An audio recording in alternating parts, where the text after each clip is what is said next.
What's up, everybody? Here we go again with episode 10 of Batwoman Season 2. What is the name of this shit? Time off for good behavior. I need time off of this fucking show. Yep. Well, they gave us like a week. That ain't long enough. Anyway, I'm Sanjay. And I'm Tia. And yeah, we still suffering, but I think it's almost over, ain't it? How many more episodes we got of this shit? I don't know, but I just, You ready for it to be over? I've been good. I'm ready for this shit to end. Can we get time off of this, please? A week ain't long enough. Anyway, look, man. Let's just do this shit. No, we just. I know, babe. But we gotta just do this shit. Oh. Yeah. We gotta do it. Get it over with. Here goes. Alright, so we open up. The news reporter pulls up in the news van. Gets out, sets up camera. The first thing that happens is a guy comes flying down onto the van from 25, 30 feet or something. Totally should have killed his ass. The van was a decent distance from any other surface. From any other rooftop. From any other, building or anything. Hell yeah. So he should have been. The height and distance of the fall would be kind of. Yeah, that didn't make no fucking sense whatsoever. That motherfucker's neck or backbone should have been broken or something. But anyway, so Batwoman continues to fight. Really? The choreography is trash. What you got to say about that? I'm just gonna say, oh girl is a master, they say. Of 6 different martial arts styles. And has been for years, they say.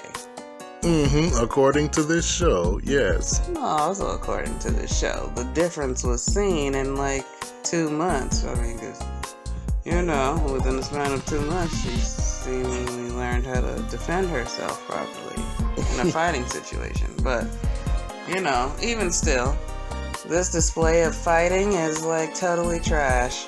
And I am not for it. This is what I see.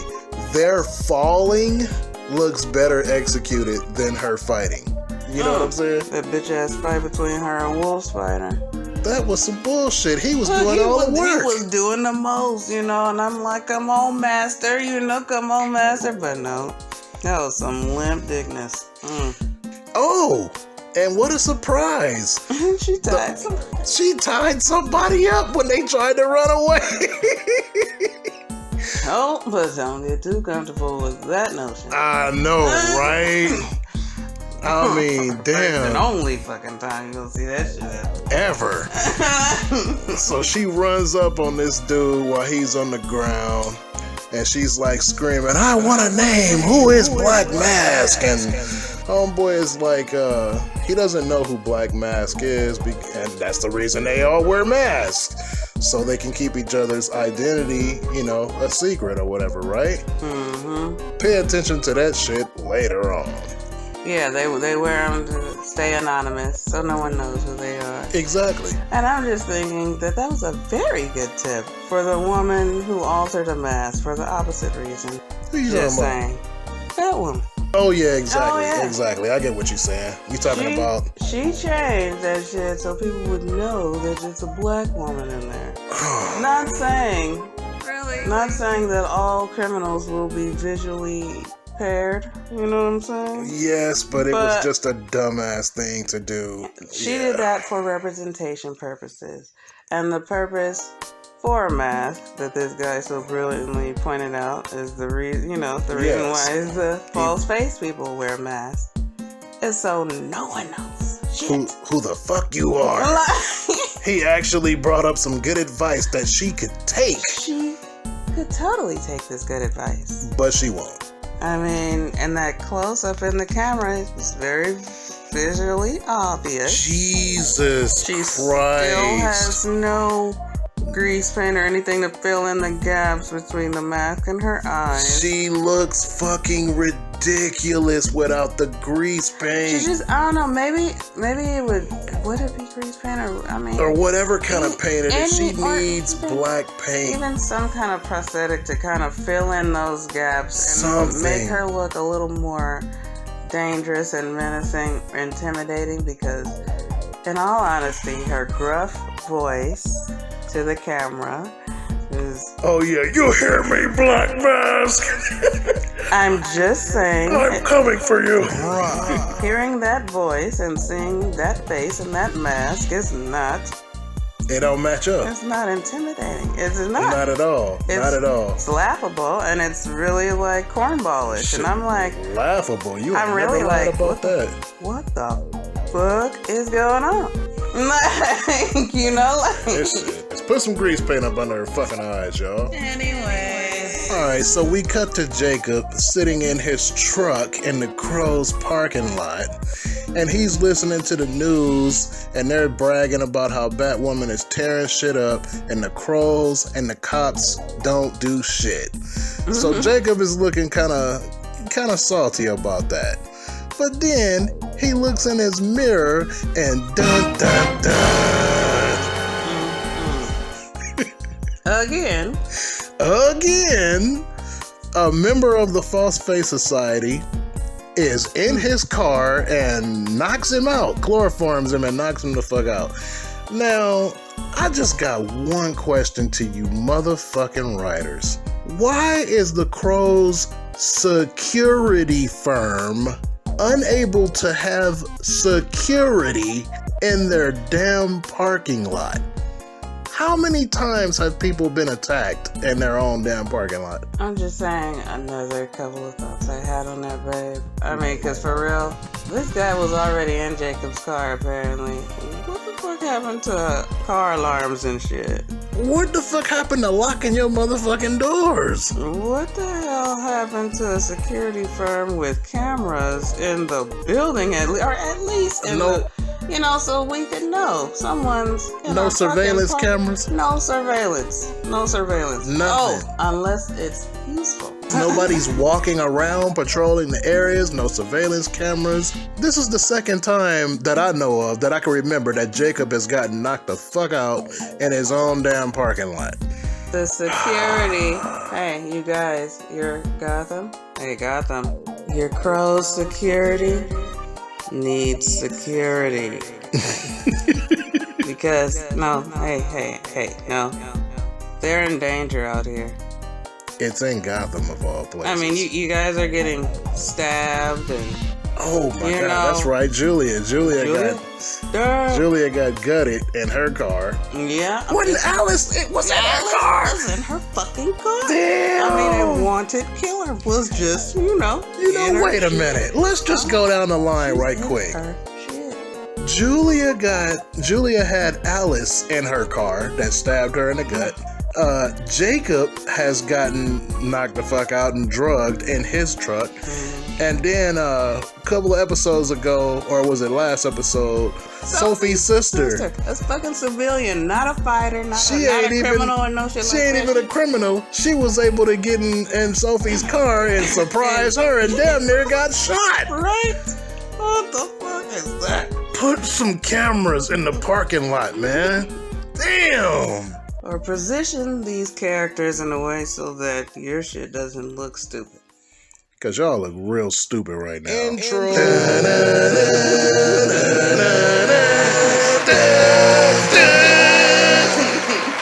Dumbass. So after being drugged, we cut to Jacob, obviously reliving what happened in season 1 when he went to the old house where Beth was held captive at. But he's reliving this, and this time he saves her. But the thing about it is, I tripped off of his haircut. His hair is cut in a really neat style. You know what I mean? Not to say that it's messy any other time, but it's a little neater, And I noticed that... shorter. Yeah, it's shorter. Yeah, that's what I'm saying. It's neater, it's shorter. Much shorter. I mean, he looked like he fresh out of Supercuts, bro. Like, seriously. You know what I'm saying? So he's trying to get past, oh boy, he like, hell, you know, I know my daughter's here, you know, she called me from this number, she needs help, blah, blah, blah, whatever. Homeboy tries to keep him from walking in, he pushes past him, walks in, and then you hear gunshots ring out. Obviously, they got into a firefight. He must have killed the guy. So he goes downstairs, but when he starts to go down in that basement, his hair completely changes. It's long again. Bruh. Did you notice that? I was like, bro, His that hair shit is so grew funny. from the time he walked into that house to the time he got downstairs. He got His a hair full-blown haircut. His hair grew like 2 or 3 inches. From the Yeah. time he got in that house. Full downstairs. new growth is what I was trying to say. This dude got like 3-4 inches of new growth when he goes down into the basement. I mean, I And know the cowlick. cowlick and everything. Shit just like straight hanging, you know, just. I know it's because they, you know, filmed it at 2 different times, but the fact that they left it in there like that is what's hilarious. Yeah, and there's a person on this show whose job is specifically to catch this type of To shit. catch shit like It's that, somebody's job, and that motherfucker needs to be fired. you failed, bruh, or lady, or whoever you are. You failed. Anyway, so he goes down there and he's like, Beth was like, I knew you were going to come for me. And he's like, I never stopped looking for you. And then when he wakes up, we realize that this was all a dream sequence brought on by snakebite because somebody has tied something to his arm and popped the vein up to get that shit into his system. And he is just like, what the fuck? So he pulls it out of his arm, and he just got that confused look on his face like, what the fuck just happened? Whatever. So we cut to the Batcave where Luke is there, you know, cheering on Ryan, giving her all kinds of compliments and how she broke the internet with what she just did to the False Face Society. He get on my nerves. I don't. He's such a simp. I just like him. My God, just don't. It's like, he just seems like he's there to just kiss ass, validate her, and make corny ass jokes, man. This is not Luke Fox. Anyway. And they're still trying to figure out who Black Mask is because Luke says Kate didn't kill anyone's daughter. She might not have killed nobody's daughter, but she damn sure killed the fuck out of somebody's son. 2 people's sons, I think. Ryan asked for the time and found out that she's late for visiting hours with Angelique. And that's the scene. Moving on. So anyways, when Ryan gets there, she tells Angelique about the community center that she's about to help, what's her name, Jordan, open? The community center. Yeah, the community center and shit. She's telling her about it and how the open house is that night. And, Angelique's like, oh, it sounds so nice. I wish I could see it. And she was like, you could see it if you tell the truth about who actually killed the commissioner, you know, on last week's episode. But I'm thinking to myself when she said that, when she's like, oh, you could if only you would tell us who shot the commissioner. I'm thinking back. I'm like, hold up. We just learned that they wear masks, so they don't know who each other is. Why are you asking her? Why would they tell you their names if they're not showing you who the fuck they are? So how she got these names is beyond me. But anyways, you know, I'm just saying this was a question and I'm just asking it. Just some dumbass shit. They forgot what they wrote like 5 minutes before, so you know. Yeah, so, you know, because she got all, you know, kind of snippy with Angelique got a little snippy with her and was, you know, basically... How'd she get snippy with Angelique? Well, I feel like that was being snippy. Well, you could get out. Oh, okay. You know what I'm saying? If you just tell us what's up, you know what I'm saying? But Angelique took that in a way that's like, you know what I'm saying? Like, she had to take a deep breath and whatever. And when she was telling her she could protect herself, and she was like, oh... She was like, wait a minute. What about Batwoman? Yeah, and then, you know. So now Angelique is, I guess, thinking Ryan and Batwoman are a thing. But, you know. Anyways. Yeah, so, we're at the Sheldon Park Community Center opening, or rather the open house. And Jordan's annoying ass is giving a speech about all the good things that they have going on there. And then you have, before I even say that, she mentions the volunteers, right? She mentions the volunteers and how they wanted to stay anonymous. And then she just rats them out like, well, Ryan Wilder and Mary Hamilton, I know you wanted to stay anonymous, but I was like, bitch. You can see the way that Ryan was looking at her. You know what I'm saying? She was kind of looking like, I can't believe this motherfucker just... I mean, there's all kinds of reasons why they might have wanted to stay anonymous. Why would you just out them like that? I thought that was real fucked up. What'd you think? I didn't think too deep on it. No. It's all kinds of reasons why a person would want to be anonymous. Of course, yes, there are. But at this point, I'm just like, in what way did Ryan's broke ass help though? I mean, or was she just organized. a manual? She kind of organized the whole thing. It was her vision. It was Ryan's vision. Mary got the money. It was Ryan's vision to put the whole thing together. So what is Jordan's place? Shit. They just told Jordan that that's what they wanted to do. You know what I'm saying? I don't know why she's up here giving speeches and shit, but they had it's her shit, no? Well, it was Ryan. It was Ryan that let her know. Well, wasn't it Ryan that let her know that she wanted to open up an outreach center? If it was Jordan's vision or Ryan's vision, Mary is the one that had the money, and that was her involvement. Ryan's broke ass, like you said, ain't got shit to do with it other than organizing, I guess. Old boy walks up and starts asking about security and are they worried about, somebody attacking the place. And of course, this new girl, Imani, comes out and is talking about statistics and how about lower crime rates and higher graduation rates and things like that. That's what's going to happen by this center being opened. And he's just like, yeah, but this is a rough neighborhood, somebody could come in here and... You don't want to have somebody around here to have your back, though? Right. And, and she was just like, these kids already have enough armed men watching every move they make. And I'm just like, this chick... I know people that act and think like her. I've known people like that. And that's just so fucking stupid. You don't want nobody in here? You live in Gotham. You know what I'm saying?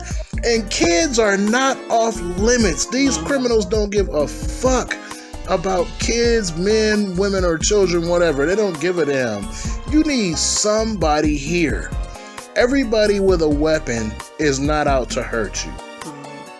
You know what I'm saying? And I think that would be good exposure to the kids to know someone is there with them while they're learning and all this shit at this center. Yeah. And seeing someone is protecting them who happens to have a weapon. A good person can have a weapon too. Give them a little bit of confidence. Not everybody wielding a weapon is meaning to harm you. Exactly. You know what I'm saying?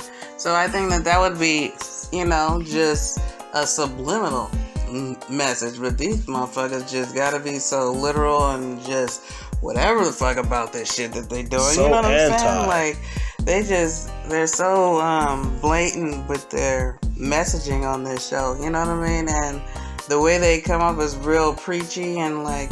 Yeah, they really do. Like all that shit. But it's not really necessary to do that. Because, even older shows and shit like that, they would still have messages, but it was totally subliminal. They weren't like preaching at you and shit. You still enjoyed the fuck out of whatever. And you still got the message. You still understood this shit.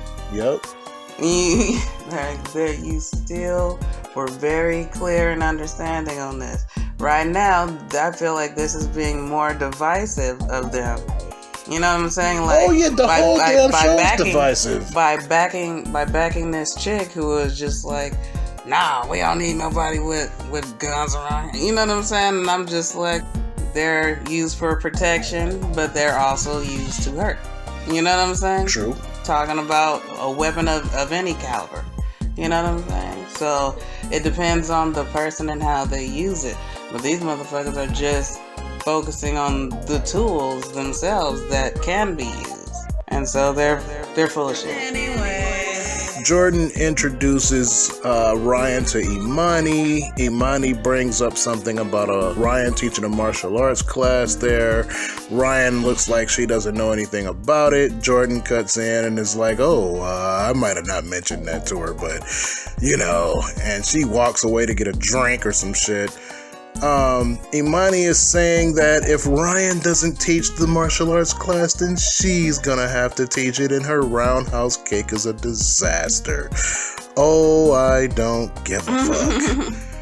But anyway, oh no! Suddenly, the lights go out, and some dude comes in with a big-ass electrical pulse gun or some shit and starts shooting shit up and fucking the whole place up.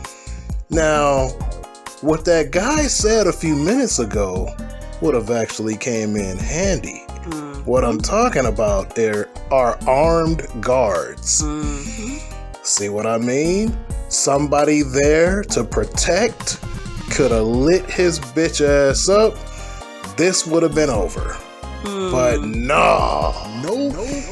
Anti-gun this, anti-that, and now your place is fucked up. Whatever. Alright, so we cut to Rachel Maddow. Really? She's talking about the media has dubbed this guy who shot up the community center as Kilovolt. Moving on. Alright, so cut back to the Batcave. Ryan, Luke, and Mary seem to think that the guy who was from the Gotham Gazette that was talking about security is the actual perpetrator. The guy that was holding the electric gun or whatever. So they think it's him. And what do you think? I think they have good reason to think that. I mean, it does seem suspicious. Yeah, it does look a little suspicious. It looks suspicious. The fact that it happened like right after he said that shit. He wasn't even there when it happened, was he? No telling. I think he dipped out, like he was gone. So yeah, he do look a little suspect right so now. They're saying that old girl ran him off with her stats. With her mic drop moment, I guess. Her stats read off. Whatever the fuck that was supposed to be. I'm just saying, your place got shot up. And you didn't have nobody there to light his ass up and protect y'all, so none. I mean, you did have someone in attendance who's a master of 6 martial arts and who is supposed to be starting to teach martial arts on Saturday morning. On Saturday, I mean, she was in attendance during this attack, and I mean, she wasn't trying to get shot with that goddamn electric gun. No, she didn't have her bat suit. I don't give a fuck if I was a practitioner of 50 different martial arts. If you got a gun like that, I don't know. Moving on. So back at Crow's headquarters, we have Julia and Sophie looking up expense reports on the computer from trips looking for Kate that Julia doesn't remember going on. Agent comes up, gives her a letter, says it's supposed to be given to somebody named Penny Dreadful, blah, blah, blah, whatever. Alright, so back at the Cartwright house, Alice has obviously summoned Julia for help. Why she's not in prison, I have no fucking idea, but she needs Julia's help to help her locate Enigma.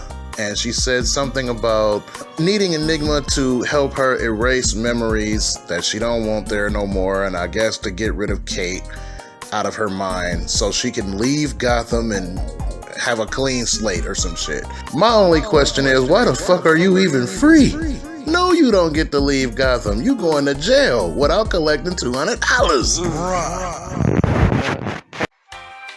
Okay, well, unfortunately, I had my finger over my cell phone's mic, which resulted in Tia and I being muffled for pretty much the rest of the recording.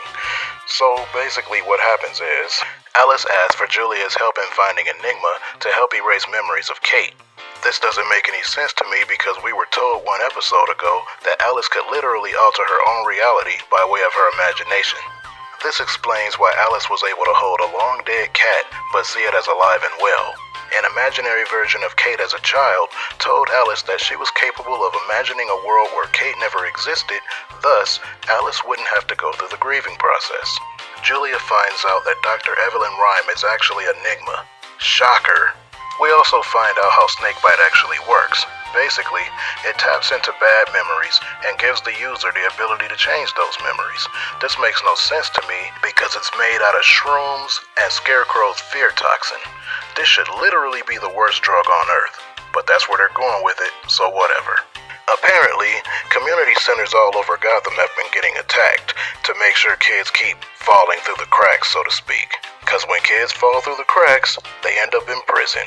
But in Gotham, that prison is owned by Ellis O'Brien, who gets $150 per day per prisoner. Listen, for-profit prisons are indeed a thing, and it's pretty fucked up. But do I want to see it in my superhero fantasy setting? No. Mary is back to working out of her illegal clinic, despite the fact that the Crows shut it down. Jacob offers to pay for a fully staffed free clinic with qualified doctors and medical professionals, and instead of thanking him, she goes on a rant about how she feels like she could make a difference, but Jacob wants to take that away from her, and she'll never forgive him for that. This is some of the dumbest shit I've ever seen on TV. The writers seem to be more concerned with Mary feeling good about herself than the fact that impersonating a doctor is a felony and could land you in prison on multiple counts, especially if you end up killing someone. Angelique gives up the names of the men who killed the commissioner, even though earlier it was stated that the members of the False Face Society wear masks specifically to keep their identities a secret. Look, if you don't know each other's identities, how the hell could you know each other's names? But I'ma let it go, cause this show is fucking retarded. In the last scene, Angelique's being escorted to a witness protection site. She's on the phone with Ryan when a car full of false-face goons rolls up on the side of them. They shoot both Crow escorts in the head, and Angelique gets taken back to Black Mask. This was done because Angelique was the only one other than Ocean that knows how to make snakebite. And that is the end of the episode. Well guys, it's been real. If you liked the video, hit the thumbs up. And if you really like it, hit that subscribe button. Know what I mean? We could really use that here. But thank you for watching. Thanks for listening. And we'll holla at y'all, man. We out. Peace.